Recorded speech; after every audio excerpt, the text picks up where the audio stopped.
Hello dear students, Tiwari academy में आप सभी लोगों का स्वागत है। मेरा नाम है राहुल और आज की इस कंप्लीट वीडियो लेक्चर में हम डिस्कस करेंगे क्लास 6 का चैप्टर नंबर 4 और इस चैप्टर के अंदर हम डिस्कस करने जा रहे हैं पैसेज नंबर 1 के बारे में। तो सबसे पहले हम ये जानते हैं कि इस चैप्टर का नाम क्या है। इस चैप्टर का नाम है an Indian American women in space, Kalpana Chawla. ये कंप्लीटली कल्पना चावला के ऊपर बेस्ड है, जो कि एक अमेरिकन इंडियन वुमेन थी। यहां पे सबसे पहले फर्स्ट पैराग्राफ को हम डिस्कस करेंगे। फर्स्ट पैसेज के अंदर आने वाले सभी इंपॉर्टेंट वर्ड मीनिंग्स को हम कवर करेंगे। इसके साथ साथ इस पैसेज के कंप्लीट एक्सप्लेनेशन को भी देखेंगे और इस पैसेज के ऊपर बेस्ड जो भी इंपॉर्टेंट क्वेश्चन आंसर हो सकते हैं उनको भी हम कवर करने वाले हैं। तो चलिए सबसे पहले हम डिस्कस करते हैं पैसेज नंबर 1 के बारे में कि क्या दिया हुआ है। अगर आप इस पैसेज को ध्यान से समझ पा रहे हैं तो इसकी फर्स्ट लाइन में ही लिखा हुआ है, Kalpana Chawla said that she never dreamed as a child in Karnal that she would cross the frontiers of space. Kalpana Chawla said that. Kalpana Chawla ने कहा था, क्या कहा था? She never dreamed, कि उन्होंने कभी सपने में नहीं सोचा था as a child in Karnal, कि एक करनाल में जन्मे एक बच्ची के रूप में that she would cross the frontier of space, कि वह जो अंतरिक्ष है, जो स्पेस है, उसकी सीमाओं को पार करेगी। फ्रंटियर का मतलब होता है बॉर्डर्स, कि उस स्पेस की सीमाएं हैं उनको पार करेंगे। उन्होंने कभी सपने में नहीं सोचा था कि एक करनाल की छोटी सी बच्ची इस सीमाओं को पार करेगी, राइट। अब यहाँ पे एक चीज मैं आपको बताना चाहूंगा कि यहाँ पे अगर आप ध्यान से देखें तो दो मीनिंग्स आपको दिख रही हैं। पहली मीनिंग है ड्रीम्ड और दूसरी मीनिंग है फ्रंटियर। ड्रीम का मतलब होता है जो ऐसी चीज जिसको हम अपने सोते समय विजन करते हैं, एक सपना होता है, उसको हम कहते हैं ड्रीम। टू सी और इमेजिन इन स्लीप और इन अ विजन, वो हमारा ड्रीम कहलाता है।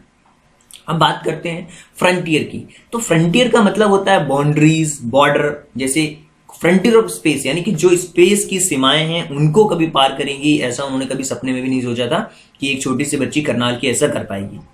आगे की लाइन में देखते हैं, it was enough that her parents allowed to attend engineering college after she graduated from Tagore School. उनके लिए इतना ही काफी था। It was enough that, उनके लिए इतना ही काफी था कि her parents, कि उनके माता पिता allowed to attend engineering college, कि उनके माता पिता केवल ये अलाउ करें इंजीनियरिंग कॉलेज में, केवल ये अलाउ करें कि जब after she graduate from Tagore school, कि जब वो अपना ग्रेजुएशन टैगोर स्कूल से कंप्लीट करें तो वो इंजीनियरिंग कॉलेज में अटेंड अलाउ करें कि वो अटेंड करें, राइट। उनके लिए इतना पर्याप्त था कि जो उनके माता पिता हैं वो टैगोर स्कूल से स्नातक की जो उनकी शिक्षा है उसको पूरी होने के बाद इंजीनियरिंग कॉलेज में प्रवेश लेने की अनुमति दें, बस उनके लिए इतना ही काफी था। अब यहाँ पे देखेंगे आप कि एक मीनिंग आपको दिख रही है अलाउड। अलाउड का मतलब होता है परमिशन या परमिटेड करें, ऑथराइज करें। तो ये सारी चीजें आपको बहुत अच्छी तरीके से समझ आई होगी। एक बार कंप्लीट पैसेज को हम समझने की कोशिश करते हैं कि कल्पना चावला ने कहा था कि उन्होंने कभी सपने में भी नहीं सोचा था कि करनाल में जन्मे एक बच्चे के रूप में वह अंतरिक्ष की सारी सीमाओं को पार करेंगी। उनके लिए बस इतना ही पर्याप्त था कि उनके माता पिता जो हैं टैगोर स्कूल को कंप्लीट करने के बाद, वहां से स्नातक की शिक्षा पूरी करने के बाद उन्हें इंजीनियरिंग कॉलेज में प्रवेश लेने की अनुमति दें, बस। अब इस पैसेज के ऊपर बेस्ड जो क्वेश्चंस हैं उनको मैं पूछना चाहूंगा, जो इंपॉर्टेंट क्वेश्चन हो सकते हैं।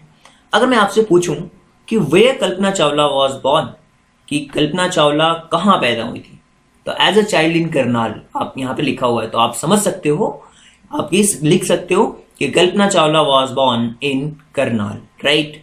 अब एक और क्वेश्चन मैं आपसे पूछना चाहूंगा, where from Kalpana Chawla graduate, वो कहां से ग्रेजुएटेड हुई, राइट। तो आप कह सकते हो Tagore school, she graduated from Tagore school, तो आप लिख सकते हो Kalpana Chawla graduated from Tagore school. और आई होप कि ये जो क्वेश्चंस हैं, ये जो इनकी मीनिंग्स हमने पैसेज नंबर 1 के अंदर डिस्कस करी है और इसके एक्सप्लेनेशन को डिस्कस करी है, वो सारी चीजें आपको बहुत अच्छी तरीके से समझ आ रही होंगी। So thank you so much and thanks for giving your precious time at the last. God bless you. Thank you so much. अगर आपको डाउट लगता है तो आप हमारी वेबसाइट को भी विजिट कर सकते हैं। So thank you so much. Thanks a lot.